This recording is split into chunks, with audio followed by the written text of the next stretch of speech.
عزیز دوستو، انسان سب سے زیادہ پریشان وہ ہوتا ہے جسے مقصد حیات نہیں ملتا،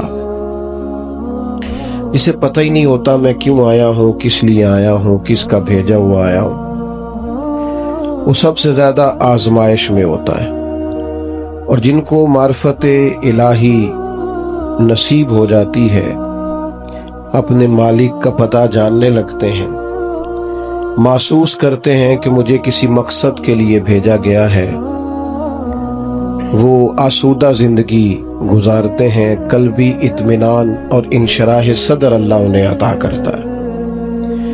اللہ تبارک و تعالیٰ نے جب اپنے بندوں کی آزمائش کو دیکھا کہ وہ ڈھونڈتے پھرتے ہیں کہ ہم کیوں آئے، کس لیے آئے، کیوں بھیجے گئے، اللہ تعالیٰ نے انبیاء کرام علیہم السلام کا سلسلہ شروع فرمایا، اور پھر اس سلسلے کو بام عروج دیا اور اپنے پیارے حبیب علیہ السلام کو دنیا میں مبعوث فرمایا، اور فرمایا یا ایھا الناس قد جاءکم برہان من ربکم، اے لوگو یہ جو میرے نبی پاک علیہ السلام تمہارے پاس آئے ہیں تو یہ رب کی دلیل بن کر آئے، یعنی حضور سید عالم صلی اللہ تعالی علیہ وسلم کا وجود اطہر، کردار مبارک، آپ کا تبلیغ و ارشاد، آپ کا دعوت دین، یہ سب اس بات کی دلیل ہے کہ نبی پاک علیہ السلام اللہ کے سچے رسول بن کر دنیا میں تشریف لائے۔ ہم جب دنیا کے اندر نکلتے ہیں تو ہم دیکھتے ہیں کہ بڑے بڑے سمجھدار لوگ ہیں لیکن گمراہی کی زندگی گزار رہے ہیں۔ وحی الہی کے بغیر انسان جو بھی وقت گزارتا ہے، اللہ تبارک و تعالیٰ کے انبیاء پر جو وحی ہوتی ہے ان کی تعلیمات کے بغیر جو بھی وقت گزارا جاتا ہے وہ کبھی راہ حق پر نہیں گزرتا۔ اللہ نے احسان فرمایا اور فرمایا میں نے اپنی دلیل بھیجی ہے، تمہیں اپنے محبوب عطا فرمائے۔ نبی پاک علیہ السلام کا ظاہری وجود بھی سارا اس بات کی دلیل ہے کہ حضور اللہ کے رسول ہے۔